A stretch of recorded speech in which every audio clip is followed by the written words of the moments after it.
يا أيها الذين آمنوا إذا نودي للصلاة من يوم الجمعة فاسعوا إلى ذكر الله وذروا البيع ذلكم خير لكم إن كنتم تعلمون فإذا الحمد لله رب العالمين بعد تبشر في الله جواه mbaw bedo kiramanto ala ka nyine ala ka kishi anaka hina anaka nema ala ko ke ankelngel na bela jelenka anga bijmaina ame bakofe nyama koro ame misilla mi almami no ye karamogo male aye kutubad manke anye anga je anga nyama dawo fe la ilaha illallah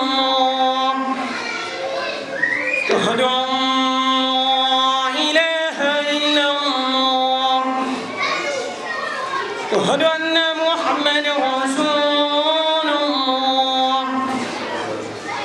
أشهد أن محمد رسول الله حي على الصلاة حي على الصلاة حي على الفلاح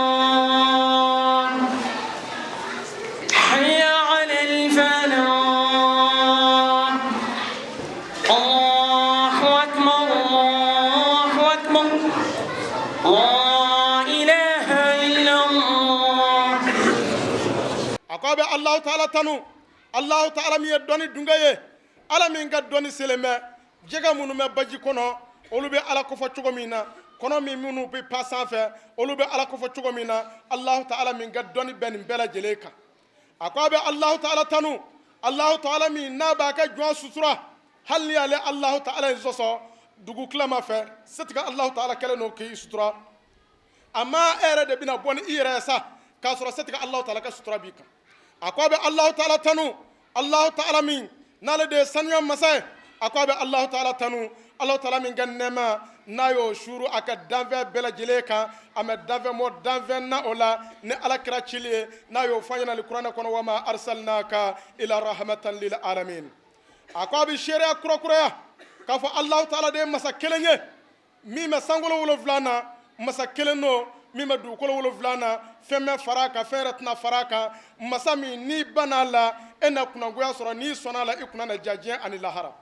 akwati flafara o alenga akwaba ka shira kura ya ka fa angu digi muhammadu ala kisin na majidaka ale jon zugande lenye setika allah ta'ala fe allah ta'ala chemin kanu katama ka danve beka allah ta'ala chemin gorota katama ka danve beka ningo fanyana alqur'ana kono wara fa'ana laka zikraka akokmana o chami na ala yo gora ayere la kata se yoro la danvende yoro mi nosa kuma mina ne allah taala ba fama ko ake gore ya na gore la ako muhammadu gore ya agore la fadanna fatadalla fakana kaba kausain aw adna o tafsiru tigu ko sa ako muhammadu gore la allah taala la ko ina fo kala bana de obiga chugo mina ne ko neni eyo famu onga ako minga suru kateme o kan o kuma o de gore la an hakili mai kadaka femene mena giri surunya katema kala bana de kan o neka kala bana de olu neka nyandoy o kuma ma nyina allah taala fa ala kren kanu ya rabbi ala ka sabati nen eddu sukuna ala kra kanu kama ako tuma bi kuma aw fa aw limana jon aw mun go la ilaha illa allah muhammadur rasulullah aw mun ya gabaro bla farda duru salli kama aw mun ya ka ciu bla juma jigli kama ako kuma na kutuba tigibe ka kuma aw fa ya ayyuhal ladzina amanu ako yala niya munenyi nenye awna mune awnyina kabo allah taala ko folima ni ode aw bla jien no foto girina jami na kukala be bolo mashima kungolo soroka mena folo ita mashie ko nebi ndote jien ko la ne fala tesa kala inne me ko tigi yini itoye itna osoroyere akoyela ne mune nyina nye awna jien na talangolo o kama ni ode awnyina setika allah taala ko foliko akok mana ni mele nyina nye awna ani ne mu njate mena baliye awna de akoyela wale be awnyin gasawo yela chide mena aw mawa chide mi ni obina aw baga ni setiga Allah taala ka nyangatanye ka foni mamin tugula inni dongona min gadiye e ya kate koni sala do min na ta setiga Allah taala soray nyangata nabele me setiga Allah taala fe nyangata min na atakurna ngele atakise kele no yangala dukulo koka dukulo na jeni ko ba ninga sangulo wolo vla jeni ko ba ako nyangata min no labele men ngo bla ala ko fo balnye ko labe ko bla sel balni sumalnye mami ngo ataya yere ko yela chide mena aw ma min nana o ko fo aw nyewa ako yela chide mena aw mawa mi mina kana ala ko fo ba mingo ne tade Allah taala tade ne de Allah taala ka jonye ne ala ko mi ne rabbe ako yela chide mena aw ma kana o kibara di aw mawa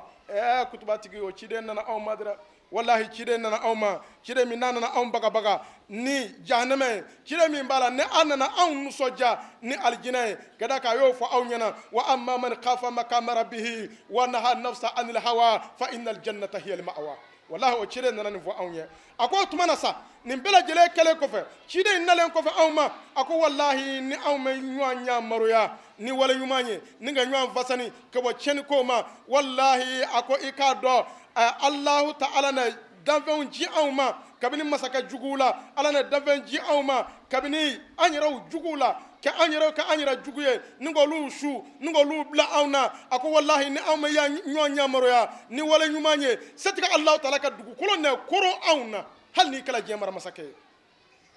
a ko yala anw t'a dɔn wa k'a fɔ maa kɔrɔ fɔ o min kɛlen bɛ bɛɛ lajɛlen dala gosɛ ye bi a ko yala anw t'a dɔn wa k'a fɔ namimaya o min kɛlen bɛ bɛɛ lajɛlen t'a bolo bi a ko yala anw t'a dɔn wa k'a fɔ maa kɔrɔ fɔ namimaya ko de ye jurumubaw la dɔ la kelen ye wa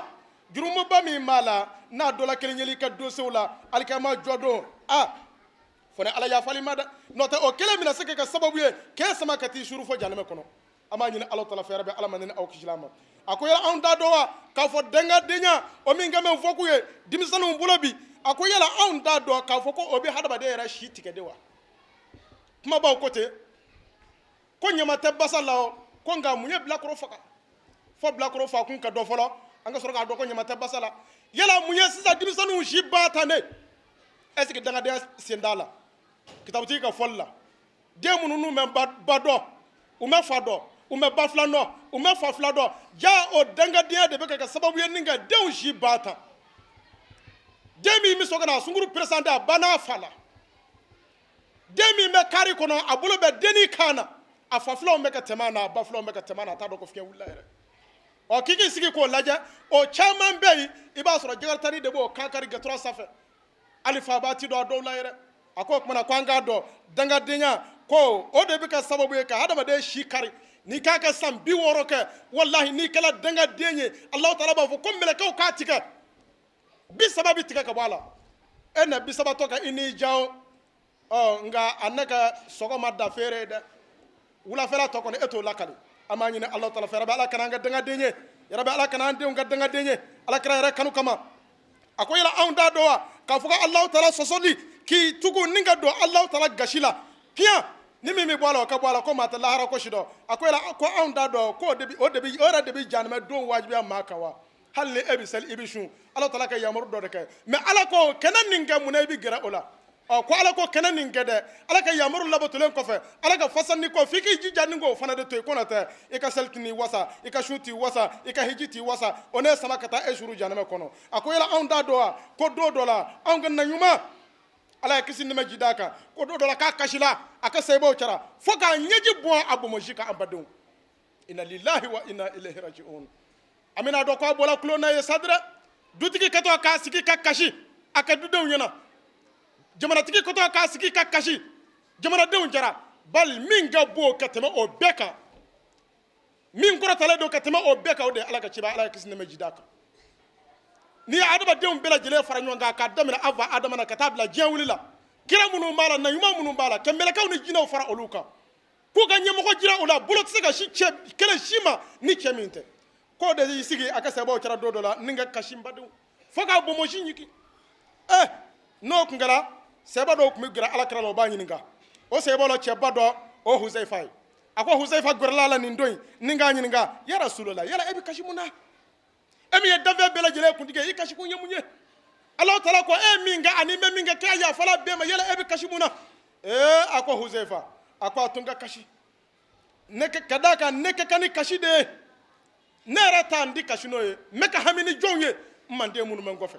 meka hamini oluye ako kadaka ako ikado wati do de binanna de ne mande nunu na o wati mi minana ne mande nunu na meko de kashi Huzaifa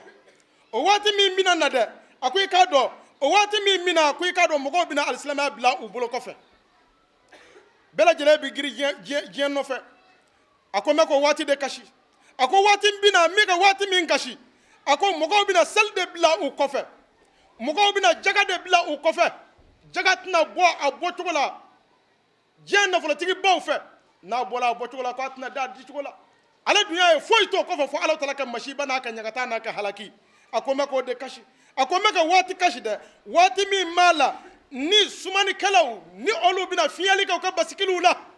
wati mi mala ni pani digi bina namarake wati mi mala ni peseli kala bina namarake wati mi mala ni mi ma suma metri lo bina namarake ako je mogo do de laka halaki o kama ke ko awnye ako bina yene mande do la ako meko lu de kashi meka kashi o de la ako Huzaifa yela munaneti kashi ako eta do ko wati bina wati mi mbala ni fama bina lashu keke fandanunga je fen bebe fama bulo je fen bebe milliardaire bulo onga fandani musoni ngeleni akwati shi odeko akame ka fa beka duwe nga fandani ka duni ngeleni fandani ka buguni ngeleni ko joro de kai ko be sugu dala akwati je odeko akone be ko wati de kashi wati mi mbala ni fandonga hakatna duma wati mi mbala ni sendonga sendatna ka hakatna duma fo setugo bina be fandonga sendon olu nyeji bina bodomina akone be ko ode kashi e Huzaifa ako Huzaifa ako kuma muna neti kashi ako eta do ko wati bina wati mi mbala ni mogo bina ba aka horonyala ke ba aka silamala shere jugu shere aninga koye kwa kala nyerana ka shandire jugu ko shia ka sura ayra ni alacha na kracha atakuna atajura be warde no fe kalondo atakalama ako wati ako ne bako ode kashi ako ya Huzaifa ako itato neka kashiwa ako eta do ko wati do bina ko dana bina bawa ako dana bina ba chena musoche dana bina ba de na bache dana bina ba patroni parandiche ako dana bina ba kala nene karamo cha ako ne bako wati de kashi itato ngo wati kashiwa ambadon esiga ala kra taka shimbi wati ma dana bemi che dama musolawa muso dama chelawa patron na ma ka barakala lawa kella iba sura barakala bi wuli kwale bi bara nyini patron fana be ka yala ka bi barakala nyini u be nwa ngala ma ha ma u be ka sira nyanya ko sabi sira ko afa ba bi sira patron be ka barakala nyini bara de be ka bara nyini u be nwa kala ma me u bi sira ni nyata tnan janfa wa mbelme ke chugo do ko abi janfa ko sika shitola ala kra ya fo awati de sela amani na Allah taala fera ala kambe sababa ma ako Huzaifa ako muna neti kashi ako eta do ko wati do bina wati mi mina ni odeun olubinu disi goshi ni jena ni glomini neti glomi enyemele neti jena ka enyemele ambadun ako wati bina ko me ko de kashi ambadun esika ala kra boloshi wati mi ma ala kra wati min kashi esiki bi klete e ka boki jo e ka aundeun la jabi e kwal tasrawla e ka boki jo e ka aundeun la jabi su ko nawna e ka boki jo e ka aundeun la jabi sirkla sowna e ka glomi chogo la je silama deun fabi che ba mi muso yara ba mi e ka école deun vin do chogo la je e ka silama deun jina ka chogo la je fo ka ta ke ka bla demsonu nguna ko ayi ko ni meka muso mi ve kanuna kitse ko furu inna lillahi wa inna ilaihi raji'un o kuma ka abla dimsanu nguna sa e ko mi fe ka muso furu ko fe ka ko ka o fe folo de ambado mashiba halaki do tachia do furni jenata nyanya sirala o kuma alakra ko Huzaifa ma pale beka wati min gashi ko de ni wati nye ako Huzaifa ako yele tato neka kashiwa ako wati dobina ako guro jegniya ako de o debina ka nyele do ko ma ko lutia do ko ma ko chen musoya chete musote e ya flabe isawra la iye chede onga alo tala kemeki dangani minga o danga me kuifa ibiti yira di inywana chewara ma laka to danga to emeseka ka hala chela ma fo e de kala muso akwa tumana o wati kwale de be ko kashi kadaka o mesabati jamakulu shila fo alo tala ka halaki ka do olu chara jamakulu do halakila o kama o nabila lutu kam moko do ni ko lutu ya do ra hakila ko lutu yɛrɛ de ko jugu kɛ lutu me ko jugu kɛ lutu ya Allah taala ka kira ala ka na ɲuman do Allah taala ti jamakulu minnu ma o jamakulu de ta tiɲɛna ni k'u halaki ka Allah taala sɔsɔ ni k'u bila nin na cɛ ni cɛ ka se ɲɔgɔn ma muso ni muso ka se ɲɔgɔn ma halaki do ta tiɲɛ do masiba do o kumana o kalasa i n'a fɔ nabila nuhu yɛrɛ i b'a fɔ nabila lutu yɛrɛ i b'a fɔ k'a ye ko jugu kɛ o de kama ni dula silama du kɔnɔ i bi mɛn k'a sɔrɔ i mɛ lutu tɔma ye dɛ mɔgɔw siranna ɲɛ siran fɛn tɛ lutu ka mɔgɔw de ala taala tun y'u danga de ala ka danga de b'u k'aw de y'u bila nin na n balimakɛ n balimamuso i yɛrɛ cogo dɔn jamakulu si tigɛ nin hadamaden si tigɛ nin ni ala taala m'i ta cɛ k'i kɔ cɛ an b'a ɲini ala taala fɛ a kɔlɔlɔ min n'o bɛ diɲɛ kɔnɔ yarabi ala ka sitana galo ka bɔ an ka jamanaw kɔnɔ ni ka don n'a ka hinɛ an ka jamanaw kɔnɔ ala kira yɛrɛ kanu kama sɔla ala rasul an ba dɔn nin ye Huzaifa kasikun de amin lakala ala kira ɲɛna waati yɛrɛ cogoya kama an bɛna wajibiya nin kɛ kutuba in ɲɔngiriya k'a sɔrɔ a kuma tɔ bɛ ladilikanw na ala kira ye kasi min kɛ anw na kɛ kɔn bin ye an b'a ɲini ala taala fɛ yarabi ala k'an bɛ sababa ma an ka jamana yarabi ala k'a basigi hakilisigi ni basigi ni ɲɛmajɔ yarabi ala k'a sabati an ka jamana kɔnɔ an b'a fɔ rabbana amana ma anzalta tabana rasula faktuna ma ashahidin ربنا افتح بيننا وبين قومنا بالحق وتقر الفاتحين ربنا افرغ علينا صبرا وثبت اقدامنا وانصرنا على القوم الكافرين ربنا لا تؤاخذنا ان نسينا واخطانا ربنا ولا تحمل علينا اسرا كما حملت على الذين من قبلنا ربنا ولا تحملنا ما لا طاقه لنا به واعف عنا واغفر لنا وارحمنا انت مولانا فانصرنا على القوم الكافرين صل اللهم على سيدنا محمد الفاتح لما اغلق والخاتم لما سبق ناصر الحق بالحق والهادي الى صراطك المستقيم وعلى اله حق قدره ومقداره العظيم ان الله وملائكته يصلون على النبي يا ايها الذين امنوا صلوا عليه وسلموا تسليما صلى الله عليه وعلى اله وصحبه وسلم تسليما عباد الله ان الله يأمر بالعدل والإحسان وإيتاء ذي القربى وينهى عن الفحشاء والمنكر والبغي يعظكم لعلكم تذكرون واقول قولي هذا واستغفر الله لي ولكم ان الله غفور رحيم سبحان ربك رب العزة عما يصفون والسلام على المرسلين والحمد لله رب العالمين أقيموا الصلاة إن الصلاة كانت على المؤمنين كتابا موقوتا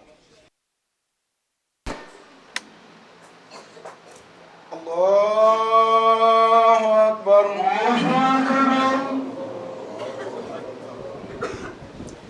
بسم الله الرحمن الرحيم الحمد لله رب العالمين الرحمن الرحيم مالك يوم الدين إياك نعبد وإياك نستعين اهدنا الصراط المستقيم صراط الذين أنعمت عليهم غير المغضوب عليهم ولا الضالين الله أكبر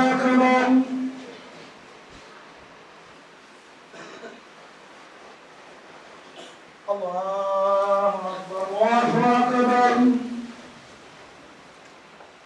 الله أكبر السلام عليكم ورحمة الله السلام عليكم ورحمة الله السلام عليكم ورحمة الله السلام عليكم ورحمة الله أعوذ بالله من الشيطان الرجيم بسم الله الرحمن الرحيم بعدين تبشر في الله جباو bi an ka juma jiginnen kɔfɛ an sera an karamɔgɔ ma k'a ɲininka ale yɛrɛ tɔgɔ ani a jamu ani a bɔra mɔgɔ minnu na a bɛna da dɔ la k'o fɔ an ye an ka ɲɛma da Ustazu ne tɔgɔ ye Abdulmumin n jamu ye Mali nka dateliya kama dɔw ko Mumin Mali nka Bamakɔ yan n'i b'a ɲini wajulikɛyɔrɔ la n'i m'a fɔ karamɔgɔ Mali i t'a ye mana dɔlen do ni karamɔgɔ Mali ye ne wolola dugu min na n'o ye n bangeyɔrɔ ye dugu in tɔgɔ ye Bana mɛn bɛɛ soba mara de fɛ Kucala mara la Sikaso région don an b'a ɲini ala fɛ yɛrɛ bɛ ala k'an bɛɛ sababa ma o kumana nin ye n tɔgɔ ani n bangeyɔrɔ ye an b'a ɲini ala fɛ yɛrɛ bɛ ala k'an bɛɛ sababa ma alhamdulillah n badenw ne hakili la faamuya sɔrɔla an karamɔgɔ tɔgɔ ni a jamu ani a bangeyɔrɔ ni a bɔyɔrɔ yɛrɛ kan o kumana fɛ ɲininkali min bɛ tugu o la o ye a ka kalan ye sabu alimamiya a tɛ taa kalan kɔ jango mɔgɔ min bɛ kutuba kalan o sigi bɛ kalan kan kalanw daminɛna cogo di k'o laban yɔrɔ jumɛn na niveau laban jumɛn de fana bɛ a bolo n'an ko a ma diplôme sira fɛ alhamdulillah rabbil alamin y'a fɔ cogo min na min ye kalanko ye a ti ɲɛ munumunu kɔ fɔ ni ala ɲɛna mɔgɔ min ma ne ka kalan fɔlɔ daminɛna n yɛrɛ fanjini fɛ Bana ye n'o ye Adama Mali ye an ye madrasa daminɛ o fɛ yen sisan ale bɛ Dugurakɔrɔ alimami Duseni ko Adama Mali a dɔlen don an ye a daminɛ yen an nana bɔ yen sa ni ka na Segu jamana kan Cheikhul Mahi ka mɔgɔdamu dɔ tun bɛ yen u b'a fɔ a ma ko Umaru Kakile bɛɛ ko a ma ko Bamaru Kakile ale ye fana kɛ a laban nana sigi Segu kɛrɛfɛ dugu dɔ la n'a ka sew ka yamaru ye ko Dugadugu an ye kalan dɔ kɛ o fɛ ale nana se yɔrɔ la si nana kɔrɔbaya a yɛlɛmana Joro o ko Joro yɛlɛma senfɛ n yɛrɛ yɛlɛmana ye o yɛlɛmani senfɛ an ye dɔ kɛ Joro karamɔgɔ fɛ n'o ye Sabanga ye an ye waati kɛ an ka sɔrɔ ka bɔ yen o la sa munumunu kɔfɛ ni ka sɔrɔ ka taa Suala an karamɔgɔba dɔ tun bɛ yen ko Baba Sɔgɔnɔ ni ko Suala kama ko Baba Sɔgɔnɔ bɛɛ lajɛlen y'a dɔn an ye waati kɛ an sɔrɔla ka bɔ yen k'an bɛn ka taa Murujan dɔnni ɲini ti ɲɛ sɛgɛn kɔ n'a fɔ Alakira a fɔ cogo min na utlubul ilma walaw bisin an y'an bɛn ka taa Murujan alikadi fɛ yen n'o ye o don alikadi ye Alhaji Sheikh Umar Dukure ale tun ye alikadi ye o don an ye waati kɛ o bɛɛ lajɛlen munumunu kɔfɛ sa an sɔrɔla ka na Sinzani k'an ye kitabu caman kalan ayiwa Murujan nka an ni nana da hali bi ka madrasa ko in tɔ ɲɛɲini ka d'a kan diɲɛ laban kalan min laban o de la madrasa ko in bɔlibɔli la an sɔrɔla ka na sisan Sinzani an nana an ka belebele sɔrɔ yen min bɛ mɔgɔw kalan fi sabilillah an ka seko n'an fa ni an karamɔgɔ n'an jigi sɛmɛyɔrɔ u k'a ma ko Binaka Baba karamɔgɔ Amadu den Mutari Tarawele bɛɛ k'a ma ko Binaka Baba a tɔ ma bɛ ne yɛrɛ bolo yan an b'a ɲini Alahu Taala fɛ bi Ala ka hinɛ ani silamɛsu bɛɛ lajɛlen na an ye madrasa de daminɛ yen ni ka kitabu kalan daminɛ yen tuguni o dɔgɔ ka bolo yen n'o ye Abdul Maliki ye ale de ye Sinzani alimamiba ye bi ka madrasa da dɔ yen ka 9e kɛ yen ni ka sɔrɔ ka yen bila kitabuba ninnu kalanlen kɔfɛ ka 9e kɛ yen an bɔla yen sa n ko hali bi an bɛ kalanko ɲɛɲini hali bi an b'a dala an bɛ tila kalan na fɔlɔ nka kalanko tɔ bɛɛ ɲini ka dɔgɔya dɔɔni ka d'a kan hali ni kalan nege b'i la karamɔgɔ bɛ yen a dɔnni bɛ min na mɛ a temps t'a bolo ka sigi ka kalandenw kalan i ka kalan mana se kitabuba damadɔ ma e kɔni bɛna suwaraw kalan kɛ ayiwa makama ninnu kalan k'e bɛ taa ɲɛfɛ ayi i bɛ jɔ o taacogo t'i la o tuma na an ye kalan kɛ yɔrɔ minnu na o tuma na o de ye nin yɔrɔ ninnu ye. ayiwa alhamdulillah kalanw bannen kɔfɛ alimamiya a nana daminɛ o kumana fɛ alimamiya in yɛrɛ daminɛna san jumɛn sababu jumɛn de fɛnɛ nana ni a ye. alhamdulillahi rabbil alamin alimamiya nana daminɛ i n'a fɔ alimamiya ye dakan ye cogo min na ntɛ Usazu Mutari diɲɛ fɛn min ka gɛlɛn ne ma alimamiya don ne yɛrɛ ka kalan yɛrɛ programme bɛɛ alimamiya tun t'a la fiyewu ka d'a kan jamana in alimamuw sɛgɛn bɛ cogo min na u ɲɛni bɛ cogo min na ne kɔni kɛra alimami ka bɔ hakili la k'e ta tiɲɛlen ka bila siyɛ jɛni minɛ na o ye mais ala minɛ fɛn min da hadamaden joli la wajibi i b'o kɛ dɛ o tumana tɔrika nɔfɛ bɔli ani wajuli nɔfɛ bɔli o de y'an se Bamakɔ yan ne yɛrɛ nana yan mɔriya sira de kan n'a fɔ aw ɲɛ bɛ kɔlɔsi la an bolo cogo min na wa sufiden bɛɛ bi mɔriya kɛ min da ka da kɛnɛ kan ni min da kɛnɛ da kɛnɛ kan o tumana ala y'a kɛ n ka kurutu ka so kɔnɔ yen n bɛ wajuli fana kɛ an ka seko ye minnu ye ani an yɛrɛ ka kalifa ye n'o ye Alaji Bamoyi Kamiya ye ayiwa n'ale de nana ɲɔgɔn sɔrɔ ko ala y'ale jarabi ni wari ɲini ye nka a ka d'a ye ka diinɛ dɛmɛ wajibi an ka fara ɲɔgɔn kan an bɛ se ka diinɛ in bɔ bolola cogo min na ne ko baasi t'o la ne yɛrɛ dilen don ala ma ne feerela ala ma a mɛnna o tumana an farala ɲɔgɔn kan o cogo la ka baara in daminɛ depuis 2007 an ye seli daminɛ mɔgɔla seli daminɛ ale fɛ so kɔnɔ yen ala y'a kɛ ale nana kɛ mukadamu ye ka kɛ kalifa ye jama cayala so kɔnɔna nana dɔgɔya ala y'a kɛ an sigiɲɔgɔn ɲuman dɔ bɛ yen i n'a fɔ an zelila misiri min na sa an sigiɲɔgɔn ɲuman dɔ bɛ yen ko Bukari Sisoko o de nana kalifa wele k'a fɔ ni fɛɛrɛ bi sɔrɔ k'ale ka yɔrɔ in kɛ misiri ye kalifa ko ale tun bɛ ala deli min na o de ye ɲini ala y'a kɛ ayiwa an ye misiri sɔrɔ o cogo la ni ka o misiri biriki den fɔlɔ da 2011 kɔnɔ ni ka san saba san naani kɛ k'a baara kɛ n yɛrɛ tun bɛ bɔgɔ baara kɛ fɛn in na kosɛbɛ ka taa se le 16 mai 2014 baara bɛɛ banna ka bɛn o ma an yɛrɛ ka seko n'o ye Cheikh Muhamadu Muniru Mahi ye o nana ka na dayɛlɛ ka d'an ma k'an ka farida bɛɛ lajɛlen dafa a kɔnɔ o kɔfɛ an ka wajifa k'a kɔnɔ an ka hadara k'a kɔnɔ ka juma sela kɔnɔ o kumana an bɛ o de la sisan misiri dayɛlɛla kɛ bɛn le 16 mai 2014 nka o y'a sɔrɔ depuis 2007 an bɛ alimamiya la so in kɔnɔ yen an b'a ɲini ala fɛ yɛrɛ bɛ ala k'an bɛ sababa ma ala kɛra kanu kama sɔli ala rasul alhamdulillah n'a hakili la faamuya sɔrɔla nin na a ka kumaw kɔnɔ a y'a yira an na jamana in alimamiya a ma nɔgɔn o kumana fɛ o kɔni b'a yira k'a fɔ alimamiw kɔfilɛ kan ka kɛ u la ka dɛmɛ don u ma mais an b'a fɛ ka ɲininkali min kɛ ale yɛrɛ la yalima alimamiya in kɔfɛ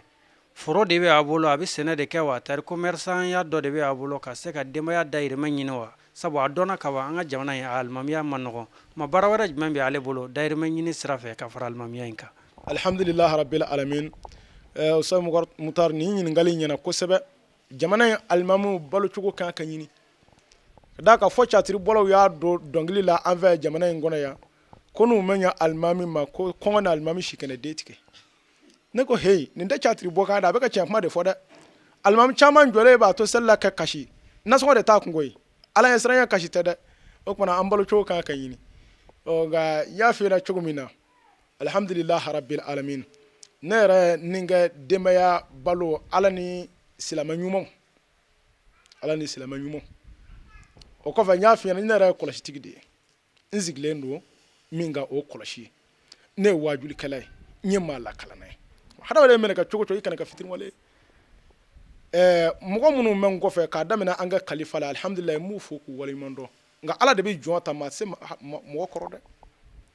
o tuma na ne yɛrɛ bɛ mɔgɔw lakala gɛrɛbu caman bɛ n bolo n ka baara ye wajuli ye hali sura an si la o la hali sisan an bɛ wuli sisan an bɛ taa o daminɛ an bɛ si o la an bɛ tile o la o tuma na ne ye wajulikɛla ye n ye maa lakalana ye o dama tɛ dɛ kɔlɔsi bɛ n bolo ni ka n sɛmɛ alahu ta'ala la i n'a fɔ bani y'a fɔ an ye cogo min na ko hasibunallahu wa ni'mal wakil o tuma an sɛmɛlen bɛ alahu ta'ala de la an b'a ɲini ala fɛ yɛrɛ bɛ ala k'an bɛɛ sababa ma ala kɛra kanu kama sɔli ala rasul ayiwa n baden tɛbɛsiri fila lajɛbaw ni waati kɔrɔn tun tɛ an tun bɛna baro caman kɛ bi ni an ka imamu ye sabula ka da a jɔyɔrɔ kan ani a ka dɔnni kan nka an bɛna sonsɔrɔ nin yɔrɔ in na ka duwawu ɲini a fɛ jamana ye ani jamana kɔnɔdenw ye kɛrɛnkɛrɛnnenya la jamana a bɛ waati min kɔnɔna na waati gɛlɛn kɔ dan don bɛn bɛ se ka don a kɔnɔ cogo min ka kelenya don a kɔnɔ an bɛ o duwawu ɲini a fɛ inshallah alhamdulillah rabbil alamin Ustaz Mutar y'a fɔ cogo min na dugawu bɛ kɛ anw ka jamana in kɔnɔ dugawu min bɛ kɛ a tɛ ku bato kɔnɔ nka fitiriwaleya de kɛ gɛlɛn ala ma kojugu o de kama u ko mali mɔriw ka dugawu fɛn o fɛn min minɛ ko dangani don ne ko i b'a sɔrɔ mali mɔriw de tɔɲɔlen don ka d'a kan maa tɔɲɔlen ka dugawu de t'i bɛn fiyewu n'o tɛ dugawu bɛ kɛ yan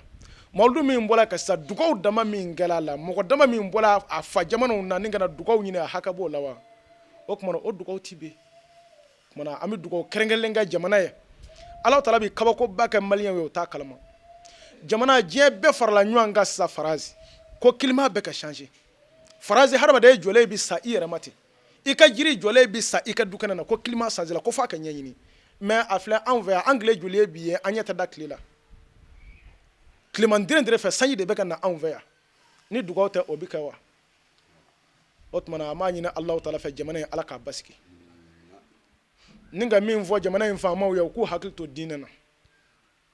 u k'u hakili to silamɛya la jamana in sigimɛ fɛn min kan o don Ustaz Mutari i bɛna ka danfɛn fɛn o fɛn n'i kanu ye 100% ye anw bolo n'i y'i kɔ don diinɛ na wala i ko i b'i bana minɛ ani alakira ko cɛ an b'i bila fo 0% o tuma na an b'a ɲini alahu taala fɛ seko ba minnu n'olu bɛ dugukolo in duguma ka ɲini alahu taala fɛ hakilisigi ni basigi ni ɲɛmajɔ yarabi ala k'a sabati an ka jamana kɔnɔ an b'a fɔ rabbana amana bima anzalta wa tabi'na rasula faktuna ma'a shahidin rabbana iftah bainana wa baina qawmina bil haqq wa taqarru al fatihin allahumma salli ala sayyidina muhammadin al fatih lima uqlika wal khatim lima sabaqa nasir al haqq bil haqq wal hadi ila siratika al mustaqim wa ala alihi haqqa qadrihi wa miqdarihi al azim subhana rabbika rabbil izzati ma yasifun wa salamun ala al mursalin walhamdulillahi rabbil alamin ayiwa alhamdulillah n baden tɛbɛsiri fila lajɛbaw ni ne sɔrɔla ka lase aw ma an ka bi juma kutuba kɔnɔ juma kutuba min ni an nana kɛ ɲamakɔrɔ kɔkɔ an karamɔgɔ abdulmumin male ale ka juma misiri la a ye duwawu min kɛ ala k'a minɛ an ma k'a minɛ an ka jamana ma bato ninnu ala k'a bɛɛ jaabi n b'a fɔ aw k'an bɛn juma wɛrɛ inshallah shukran lakum يا أيها الذين آمنوا إذا نودي للصلاة من يوم الجمعة فاسعوا إلى ذكر الله وذروا البيع ذلكم خير لكم إن كنتم تعلمون. فإذا